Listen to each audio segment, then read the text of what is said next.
Social മീഡിയയിൽ ഈ വേനൽക്കാലത്ത് നമ്മൾ ശ്രദ്ധിക്കേണ്ട കുറേ കാര്യങ്ങളെക്കുറിച്ച് ഒരു സ്ക്രിപ്റ്റ് ഇങ്ങനെ പ്രചരിക്കുന്നുണ്ട്.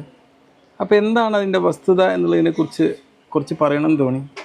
എൽ നീനോ എന്ന് പറയുന്ന ഒരു കാര്യത്തെക്കുറിച്ചാണ് ഇതിൽ പറയുന്നത്. ആ സന്ദേശത്തിൽ പറയുന്നത് പോലെ പസഫിക് സമുദ്രത്തിലെ ജലനിരപ്പ് ചൂടാകുന്ന പ്രതിഭാസമാണ് എന്ത് എൽ നീനോ. ഇത് ആഗോളതലത്തിൽ കാലാവസ്ഥാ വ്യതിയാനങ്ങൾക്ക് കാരണമാകാറുണ്ട്. ഇന്ത്യയെ സംബന്ധിച്ചിടത്തോളം എൽ നീനോ വർഷങ്ങളിൽ മൺസൂൺ മഴ കുറയാനും വേനൽ ചൂട് കൂടാനും സാധ്യതയുണ്ട്.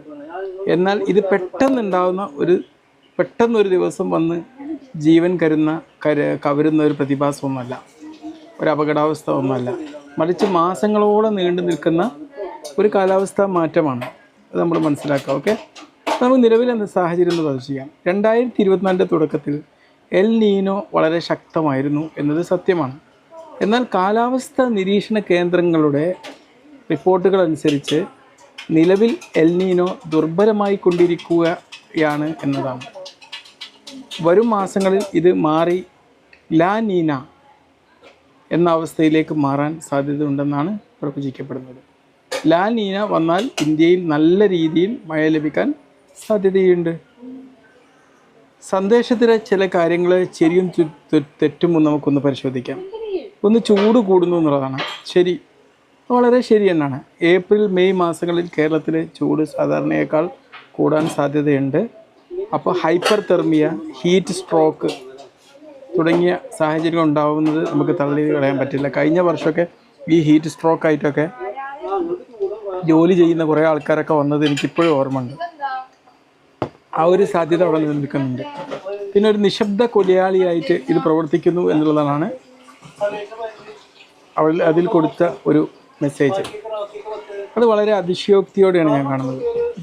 നമ്മൾ ജാഗ്രത പാലിച്ചാൽ ഹീറ്റ് സ്ട്രോക്ക് തടയാൻ നമുക്ക് കഴിയും. സന്ദേശത്തിൽ നൽകിയിരിക്കുന്ന മുൻകരുതലുകൾ വളരെ നല്ലത് തന്നെയാണ്. വെള്ളം ധാരാളം കുടിക്കണം, 11-ന്റെയും 3-ന്റെയും ഇടയിലുള്ള സമയം വളരെ ശ്രദ്ധിക്കണം. അതൊക്കെ വളരെ തികച്ചും ശാസ്ത്രീയപരമായി തന്നെ നമ്മൾ പാലിക്കേണ്ട കാര്യങ്ങൾ തന്നെയാണ്. മെയ് മാസത്തിലെ മൺസൂണാണ് വേറെ, അതിനൊരു തിരുത്തലുണ്ട്. കേരളത്തിൽ സാധാരണ മൺസൂൺ തുടങ്ങുന്നത് ജൂൺ ആദ്യ വാരമാണ്, മെയ് മാസത്തിലല്ല. മെയ് മാസത്തിൽ ലഭിക്കുന്നത് വേനൽ മഴയാണ്. മനസ്സിലായില്ലേ? പ്രധാനമായും ശ്രദ്ധിക്കേണ്ടത് എന്തൊക്കെയാണ്? ഈ സന്ദേശം ഒരു കാരണവശാലും അത് മനുഷ്യരെ പരിഭ്രാന്തരാക്കാൻ ഉദ്ദേശിച്ചുകൊണ്ടുള്ളതാണെന്ന് തോന്നുമെങ്കിലും അതിൽ പറയുന്ന മുൻകരുതലുകൾ വളരെ പ്രധാനപ്പെട്ടതാണ്. ഒന്നാമത്തേതായിട്ട് ധാരാളം വെള്ളം കുടിക്കുക. നമുക്ക് ദാഹം തോന്നിയില്ലെങ്കിൽ നമ്മൾ വെള്ളം കുടിക്കണം. നിർജ്ജലീകരണം അല്ലെങ്കിൽ ഡീഹൈഡ്രേഷൻ ഒഴിവാക്കാൻ ഇത് സഹായിക്കും എന്നുള്ളതാണ്. ഉച്ചക്ക് 11-ന്റെയും 3-ന്റെയും ഇടയിൽ നേരിട്ട് വെയിൽ ഏൽക്കുന്നത് നമ്മൾ ഒഴിവാക്കുക. പിന്നെ നല്ല അയഞ്ഞുള്ള വെള്ള നിറത്തിലുള്ള വസ്ത്രം, പ്രത്യേകിച്ച് കോട്ടൺ വസ്ത്രങ്ങൾ നമ്മുടെ ചൂട് കുറക്കാൻ സഹായിക്കുന്നത് അത് ധരിക്കുക. കറുപ്പ് വസ്ത്രങ്ങളൊക്കെ ഒഴിവാക്കുക. മൃഗങ്ങളുടെ സംരക്ഷണമാണ് പറ്റുന്നത്. പക്ഷികൾക്കും മൃഗങ്ങൾക്കും കുടിക്കാൻ വെള്ളം പാത്രങ്ങളിൽ വെച്ചിട്ട് നമ്മൾ അവരെ പ്രൊട്ടക്റ്റ് ചെയ്യാൻ നോക്കുക. ഓക്കെ, ചുരുക്കത്തിൽ ഈ സന്ദേശം കണ്ടിട്ട് നിങ്ങളാരും ഭയപ്പെടേണ്ടതൊന്നുമില്ല. പക്ഷേ അതിൽ പറയുന്ന ആരോഗ്യ പ്രദേശങ്ങളൊക്കെ നമ്മൾ പാലിച്ചുകൊണ്ട് തന്നെ മുന്നോട്ട് പോവുക.